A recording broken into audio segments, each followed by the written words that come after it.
பிரசங்கி 11வது அதிகாரம் 6வது வசனம் இப்படியாக சொல்லுகிறது. காலையிலே உன் விதையை விதை, மாலையிலே உன் கையை நெகிழ விடாதே. அதுவோ இதுவோ எது வாய்க்குமோ என்றும் இரண்டும் சரியாய் பயன்படுமோ என்றும் நீ அறியாயே. தொடர்ந்து எதையாவது ஒன்று விதைத்து கொண்டே இரு. காலையில் ஒரு விதையை விதை, மாலையில் சும்மா இருந்துடாத, அப்பயும் ஏதாவது செய். அதுவோ இதுவோ எது பலன் தரும்னு நம்மளுக்கு தெரியாதுல்ல அப்படின்னு சொல்கிறார். எவ்வளோ அழகான ஒரு வசனம் பாருங்கள். ரொம்ப ஆழமான ஒரு அர்த்தம் கொண்ட ஒரு காரியம். நிறைய நேரம் சோம்பலின் அப்போ தான் நம்மளுக்கு போர்த்திக்கிட்டு நம்ம தூங்குகிறோம். Or else we are satisfied with what we do. சமைச்சு பிள்ளைங்களுக்கெல்லாம் கொடுத்து எல்லாம் பண்ணிட்டோன்னா போதும் வாழ்க்கை. இல்லைங்க, அதுக்கு மேலே சாதிக்கிறதுக்கு ஆண்டவர் நம்மளை தெரிந்து கொண்டு இருக்கிறார். அதுவும் பெண்களாகிய நம்மளால் முடியாதுன்னு ஒரு காரியம் இல்லவே இல்லைங்க. நம்ம கையை சும்மா வச்சுட்டே இருக்கக்கூடாது. காலையில் ஒரு வேலை செய்து முடிச்சிட்டோம் அப்படின்னு சொல்லி உட்காந்து எல்லா ஊர் கதையும், எல்லா சீரியல் கதையும், எல்லா சினிமா கதையும் நம்ம பேசுகிறதுக்காக நம்ம அழைக்கப்படலை. நம்ம ஒரு சாதனையை பண்ணிட்டு போகணும் இந்த உலகத்தில் இருந்து. இந்த உலகத்தில் தேவன் நம்மளை கொண்டு வந்ததில் ஒரு நோக்கம் இருக்குது. அதுதாங்க உள்ளான அழகு. நமக்குள்ளே இருக்கிற ஆண்டவர் வைத்திருக்கிற நோக்கத்தை நம்ம புரிந்து கொண்டு அதை சரியாக செய்யும்போது கர்த்தர் பெரிய காரியங்களை செய்கிறார். உங்கள் முன்னால் நான் இன்றைக்கு ஒரு கேரக்டரை நான் இன்ட்ரடியூஸ் பண்ண விரும்புகிறேன். இவங்க பேர் ஆலன் ககீனா. இவங்க நீங்கள் பார்த்துறீங்கன்னா ஆப்பிரிக்கா தேசத்தில் இருக்க உகாண்டா அப்படின்ற இடத்துல அவங்க பிறந்து வளர்ந்தவங்க. நல்ல ஒரு கிறிஸ்தவ பெண்மணி, நல்ல ஒரு ஆவிக்குரிய சபைக்கு போகிற, ஆண்டவரை ஆராதிக்கிற, ஆண்டவருக்கு பயந்த ஒரு பெண்மணி.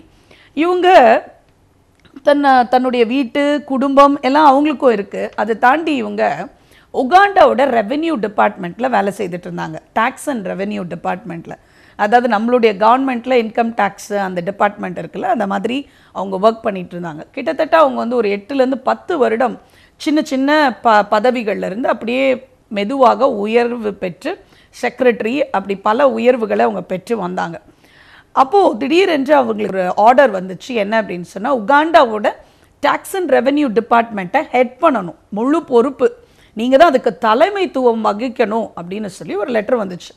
நம்மளுக்கு அந்த பயங்கர சந்தோஷம். என்ன ப்ரொமோஷன், பயங்கரமான சம்பளம், கவர்மெண்ட் சம்பளம், டேக்ஸ் அண்ட் ரெவென்யூ டிபார்ட்மெண்ட்டோட அத்தாரிட்டின்னும் போது உங்களுக்கு எவ்வளோ சலுகைகள், பயங்கரமான உங்களை காரில் ட்ராப் பண்ணுவாங்க, உங்களை பெரிய ப்ரோக்ராம்ஸ்க்கு கூப்பிடுவாங்க, சீஃப் கெஸ்ட்டாக இருப்பீங்க, இப்படியெல்லாம் நிறையா இருக்கும். ஆனால் ஆலன் ககீனாக்கு அது சந்தோஷமாக இல்லை. அவங்க பாஸ்டர்கிட்ட போய் பேசினாங்க.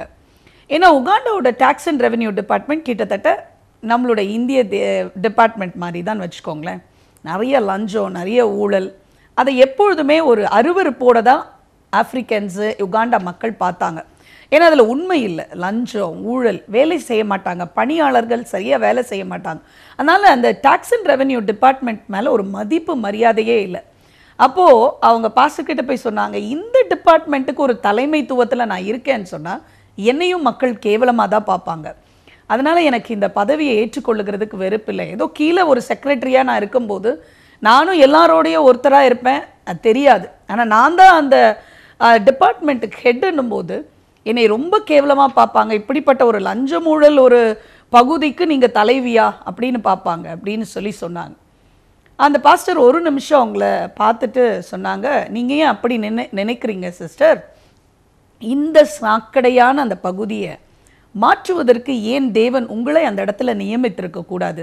நீங்கள் ஆண்டவரை நேசிக்கிற ஒரு நபர், ஜெபிக்கிறவர்கள், அந்த இடத்துல ஜெபக்குழுவை பல வருடமாக நடத்திட்டு இருக்கீங்க. ஆமாம், எதுக்காக நடத்திட்டு இருக்கீங்க? லஞ்சம் ஊழல் மாறணும்னு நடத்திட்டு இருக்கீங்க. பாருங்கள், உங்களை தான் ஆண்டவர் உங்களை வைத்து தான் அந்த இடத்துல ஒரு மாற்றத்தை கொண்டு வரணும் அப்படின்னு சொன்னாங்க. அவங்களால நம்பவே முடியல. சரி, பாஸ்டர் சொல்கிறாரேன்னு சொல்லி ஜெபத்தோடு கூட அந்த பதவியை அவர்கள் ஏற்றுக்கொண்டாங்க. அதுக்கப்புறம் போய் ஜெபிக்க ஆரம்பித்தாங்க. இதுதான் ரொம்ப முக்கியம். பாருங்கள், நம்ம கையில் ஆண்டவர் எந்த ஒரு சின்ன பொறுப்பை கொடுக்கும்போது, ஒரு அழைப்பு வரும்போது, ஒரு ஓப்பனிங் வரும்போது தள்ளி விடாதீங்க. அதை அவங்கள அனுப்புங்க, அவங்கள போக சொல்லுங்கள், அவங்கள பாட சொல்லுங்கள், அவங்கள எழுத சொல்லுங்கள். உங்களுக்கு வருகிற வாய்ப்பு அது யார் கொடுக்குற வாய்ப்பு தெரியுமா? கர்த்தர் கொடுக்குற வாய்ப்பு. ககீனாக்கு கர்த்தர் கொடுத்த ஆர்டர் அது. அதனால் அவங்க அதை எடுத்துட்டு கர்த்தரிடத்தில் போனாங்க. ஆண்டவரே, என்னால் முடியாது, நீங்கள் எனக்கு உதவி செய்யுங்க.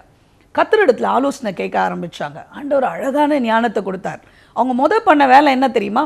எல்லாம் அவங்க டிபார்ட்மெண்ட்டில் இருந்த கிட்டத்தட்ட 500-600 பேருக்கு ரெசிக்னேஷன் கொடுக்கும்படி ஆர்டர் கொடுத்தாங்க. எல்லாரும் ரிசைன் பண்ணணும். எல்லாருக்கும் ஒரே ஷாக், என்னடா இது அரசு வேலை எல்லாம் ரிசைன் பண்ண சொல்கிறாங்களே இந்த அத்தாரிட்டி இந்த அம்மா அப்படின்னு சொல்லி. ஆனால் அவங்க சொன்னாங்க திரும்பி எல்லாருக்கும் வேலை வழங்கப்படும், ஆனால் நான் ஒரு ரூல்ஸ் அண்ட் ரெகுலேஷன்ஸ் கொடுக்க போகிறேன், அதை படித்து பார்த்துட்டு அது கையெழுத்து போடுற அக்ரிமெண்ட்டில் வருகிறவர்கள் மட்டும்தான் வேலைக்கு சேர முடியும். கிட்டத்தட்ட பார்த்தீங்கன்னு சொன்னால் 50% பேர் வேலையை விட்டு போயிட்டாங்க. ஏன்னா அதில் லஞ்சம் வாங்கக்கூடாது, ஊழல் வாங்கக்கூடாது, கரெக்டாக டைமுக்கு வரணும், 9 மணி நேரம் வேலை செய்ய வேண்டும், அதில் நிறைய அந்த மாதிரி ரூல்ஸ் அண்ட் ரெகுலேஷன் இதெல்லாம் செய்ய முடியாதுன்னு சொன்னவர்களெல்லாம் வெளியே போயிட்டாங்க. அதனால் செய்வோன்னு சொல்லி கையெழுத்து போட்டவர்கள் மட்டும்தான் புதிதாக வேலைக்கு சேர ஆரம்பித்தார்கள். இப்படி நிறைய சேஞ்சஸை டெய்லி ஜெபிக்க ஆரம்பித்தாங்க ககீனா. அவங்க டெய்லி ஆண்டவரோட பாத்தில் போனாங்க, ஆண்டவரே எனக்கு தெரியாது, இந்த இடத்துல ஒரு மாற்றம் வர வேண்டும், இந்த இடத்துல என்ன கர்த்தருடைய பிள்ளையாக வெளிச்சமாக நீங்கள் வைத்திருக்கீங்கன்னு சொல்லி அவங்க இந்த வசனத்தின்படி அதிகமாக உழைத்தாங்க. காலையில் ஒரு விதையை விதைச்சாங்க, சாயந்தரத்தில் கைகளை நெகிழ விடலை போனாங்க. அவங்களே பர்சனலாக போய் நிறைய டிபார்ட்மெண்ட்டில் எல்லா வேலைகளும் அவங்க பார்க்க ஆரம்பித்தாங்க. லோகோவை மாற்றினாங்க, எல்லாத்தையும் மாற்றினாங்க, வெப்சைட்டில் கொண்டு வந்தாங்க. மக்கள் ரெவென்யூ டிபார்ட்மெண்ட்டோட தொடர்பு கொள்ளும் நிறைய தொடர்பு முறைகளை கொண்டு வந்தாங்க. மக்கள் அதனால் பேச ஆரம்பித்தாங்க. டேக்ஸ் எப்படி கட்டலான்னு எளிதான முறைகளை மாற்றினாங்க. அதனால ரெவென்யூவே இல்லாத, அதாவது இந்த டேக்ஸ் டிபார்ட்மெண்ட் டேக்ஸே கட்ட மாட்டாங்க, ஏன்னா வரி செலுத்தினா கவர்மெண்ட் எதுவுமே நம்மளுக்கு செய்ய மாட்டாங்கன்னு சொல்லி வரியே செலுத்தாத உகாண்டா பகுதியில் இவர்கள் 10 வருடம் இவர்களுடைய கடினமான உழைப்பின் மிகுதியாக என்ன பண்ணாங்க, இவங்க வருகிற வரி பணமே எப்படி செலவழிக்கிறோன்னு சொல்லி அதையும் அவங்க வெப்சைட்டில் போட்டாங்க. போய் தண்ணி இல்லாத இடத்துல பம்ப் செட் கொடுத்தாங்க, வீடு இல்லாதவர்களுக்கு வீடு கட்டி கொடுத்தாங்க, கிராமங்களை தத்தெடுக்க ஆரம்பித்தாங்க. ரெவென்யூ டிபார்ட்மெண்ட்டு இந்தந்த கிராமங்களை தத்தெடுக்குது, இவர்களுக்கு தண்ணீர் வசதி கொடுக்குது, இங்கே ரோடு போடுறோம், இப்படி எல்லாவற்றையும் செய்து அதை உடனே லைவ் டெலிகாஸ்ட் எல்லாம் பண்ணோட மக்களுக்கு ரெவென்யூ டிபார்ட்மெண்ட் மேலே ஒரு நம்பிக்கை வைத்து வரி செலுத்த ஆரம்பித்தார்கள். 2004 2014 வரைக்கும் அவர்களுடைய அந்த ஆளுகை, அந்த தலைமைத்துவத்தின் கீழே முடிவு என்னன்னு சொல்லி பார்க்கும்போது ஒரு பெரிய ரெக்கார்டை அவங்க பிரேக் பண்ணாங்க. அதாவது லாஸ்ல இருந்த ரெவென்யூ டிபார்ட்மெண்ட் இன்கமே, ஒரு வருமானமே வராத வரித்துறையில் 314% அதிகமான வரி வசூலிப்பை அவர்கள் கொடுத்திருந்தார்கள். ஒரு ரிசல்ட்டை அமெரிக்க தேசத்திலிருந்து இந்த யூஆர்ஏ, அதாவது உகாண்டா ரெவென்யூ அத்தாரிட்டி கீழே வேலை செய்கிற 500-600 பேர் யாராக இருந்தாலும் அமெரிக்க தேசத்தில் உடனடியாக வேலைக்கு அவங்களை கூப்பிட்டாங்க. ஏன்னா அந்த 10 வருஷத்தில் அவங்க கொண்டு வந்த சிஸ்டம், அவங்க அழகாக வேலை செய்த முறை, இதெல்லாம் பார்க்கும்போது இந்த ஸ்டாஃப் இவ்வளோ அழகாக டெடிக்கேட்டடாக செய்ய முடியுமான்னு சொல்லி அவர்களை அதிக சம்பளத்துக்கு அமெரிக்க தேசம் எடுத்துக்கொள்ளும் அளவுக்கு ஒரு தரமான ஒரு ஒரு ஒரு ஸ்டாஃபாக அவங்கள உருவாக்கி இருந்தாங்க. பாருங்கள், அந்த டிபார்ட்மெண்ட் மூலமாக ஒரு பெரிய காரியத்தை செய்தாங்க. அதனால நம்ம கையை நெகிழ விடக்கூடாது. தேவையில்லாத வேலைகளில் நம்ம போய் ஈடுபடாமல், தேவையில்லாத வம்பு கதைகளுக்கு நம்ம கொடுக்காம, கிறிஸ்தவ பெண்களாகிய நம்ம ஒன்று சமுதாயத்தில், 2வது ஆவிக்குரிய மாற்றம், இந்த 2 கொண்டு வர்றதுக்கு ஏதாவது ஒரு காரியம் நம்ம செய்யணும். ஒரு சமுதாய மாற்றத்தை கொண்டு வர்றதுக்கு ஏதாவது செய்யணும், இல்லை ஆவிக்குரிய மாற்றத்தை ஆத்மாக்களை கொண்டு வர்றதுக்கு ஏதாவது செய்யணும். அந்த அழைப்பை பெற்று கொண்டு இருக்கிற நம்ம ஆண்டவரிடத்தில் போய், ஆண்டவரே நீங்கள் என்ன செய்யணும்னு சொல்லி கேட்டு கையை நெகிழ விடாமல் காலையில் ஒரு சின்ன காரியம் செய்யுங்க, சாயந்தரம் செய்யுங்க, அதுவோ இதுவோ எது சரியாக வாய்க்கும்னு சொல்லி உனக்கு தெரியாதுன்னு சொல்லி போட்டிருக்கு. பிரசங்கி அதே 11வது அதிகாரம் 1வது வசனத்தில் பார்க்கும்போது, உன் ஆகாரத்தை தண்ணீர்கள் மேல் போடு, அநேக நாட்களுக்கு பின்பு அதன் பலனை காண்பாய் அப்படின்னு சொல்லி போட்டிருக்கு. பாருங்கள், நீங்கள் விதைத்து கொண்டே இருங்க, உங்கள் ஆகாரத்தை நீங்கள் தண்ணீர் மேலே போடுங்க, ஒரு சின்ன பிரயாசம் எடுங்க. ஏதோ உங்கள் வீட்டு பக்கத்தில் இருக்கிற ஒரு தேவையோ, ஒரு படிப்பறிவு இல்லாத பிள்ளைகளுக்கு ஒரு டியூஷன் எடுக்கிறதா இருக்கலாம், ஏதோ ஒரு சமுதாயத்தில் குறைவாக இருக்கிறத எவ்வளோ நாள் நம்ம கவர்மெண்ட்டாக பண்ணணும்னு எதிர்பார்க்க முடியும்? நம்ம கவர்மெண்ட்டோடு இணைந்து பண்ணும்போது ஒரு சின்ன டிஃப்ரென்ஸ். நம்ம வீட்டு பக்கத்தில், நம்ம வீட்டில் ஒரு சின்ன டியூஷன் எடுக்கும்போது ஒரு ஸ்லம் ஏரியாவில் படிக்க முடியாத ஒரு 10 பிள்ளைகளுக்கு நம்ம ஒரு எதிர்காலத்தை மாற்றி கொடுக்க முடியுமே. அதில் வருகிற திருப்தி, அதில் வருகிற சந்தோஷம் எத்தனை டிஜிட் நம்பர்ஸ் சேலரி வாங்கினாலையும் கிடைக்கவே கிடைக்காது. ஸோ கர்த்தர் உங்கள் மனதில் என்ன வைத்திருக்கிறாரோ அந்த கையை நெகிழ விடாமல் காலையிலையும் மாலையிலையும் விதைத்து கொண்டே இருங்க. கர்த்தர் பெரிய காரியங்களை செய்வார். சரியா? நம்ம இப்போ ஜெபிக்க போகிற நேரம் வந்துருச்சு. நம்ம ப்ரேயர் பண்ண போகிறோம். நம்ம இப்போ ப்ரேயர் பண்ணும்போது இந்த ஜெபம்ன்றது ரொம்ப ரொம்ப வல்லமையுள்ள ஒரு காரியம், சரியா? நம்ம வந்து ஏதோ சும்மா ஜெபிக்கிறோம் அப்படின்னு இல்லை. என்னோடு நீங்கள் சேர்ந்து ஜெபிக்கிற இந்த நேரத்தில் கர்த்தர் நம்ம மத்தியில் இருக்கிற, என்ன வசனம் சொல்லுது, எங்கே 2-3 பேர் சேர்ந்து ஜெபிக்கிறாங்களோ அவங்க மத்தியில் நான் இருக்கிறேன் அப்படின்னு சொல்லி. அதனால் உங்களோட என்ன ஜெப குறிப்பு இருந்தாலும் அதை எடுத்து வைத்துக்கொள்ளுங்க. முதலாவது, உங்கள் மனதில் இருக்கிற காரியத்தை செய்ய விடாதபடிக்கு என்ன தடை இருக்கோ அதுக்காக ஜெபிங்க. ஆண்டவரே இப்படியெல்லாம் ஆசை இருக்குது ஆனால் முடியலை, எனக்கு உதவி செய்யுங்கன்னு சொல்லி கேளுங்க. நீங்கள் பலப்படுத்துங்கன்னு சொல்லுங்கள், ஆண்டவர் உதவி செய்வார். உங்கள் குடும்பத்துக்காக ஜெபிங்க, உங்கள் தேவைகளுக்காக ஜெபிங்க. ஆண்டவருக்கு தெரியப்படுத்தும் போது, ஸ்தோத்திரத்தோடு தெரியப்படுத்தும் போது கர்த்தர் நிச்சயமாக நம்ம ஜெபத்தை கேட்டு பதில் கொடுக்க வல்லவராக இருக்கிறார். ஜெபிக்கலாமா?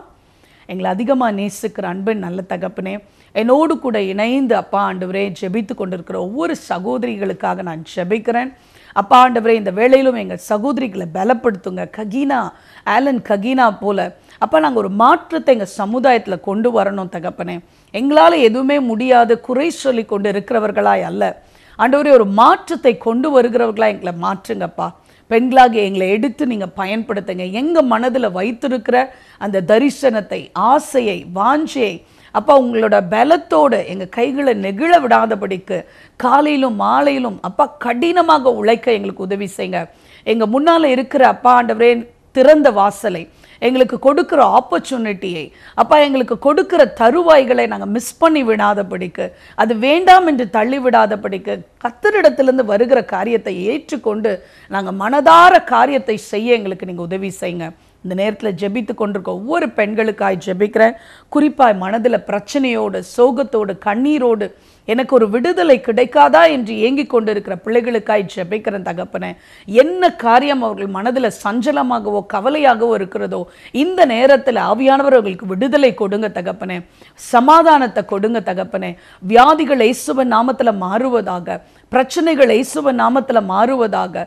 அப்பா குழந்தை இல்லாத பெண்களுக்காக நான் பாரத்தோடு ஜெபிக்கிறேன். அப்பா ஆண்டவரே தன்னுடைய வீட்டாராலே நிந்திக்கப்பட்டு அப்பா ஆண்டவரை கஷ்டப்படுத்தி ஆண்டவரை கூனி குறுகி அண்ணாளை போல அழுது கொண்டு இருக்கிற ஒவ்வொரு பெண்களுக்கும் இந்த நேரத்தில் கற்பத்தை திறக்கும்படியே ஜெபிக்கிறேன். இயேசுவின் நாமத்தில் நாங்கள் கேட்குறோம், நல்ல ஒரு குழந்தை பாக்கியத்தை கொடுத்து ஆசீர்வதியும். கணவர்கிட்ட அந்த பிரிந்திருக்கிற பிள்ளைகளுக்காய் ஜெபிக்கிறேன், இணைத்து தாங்க.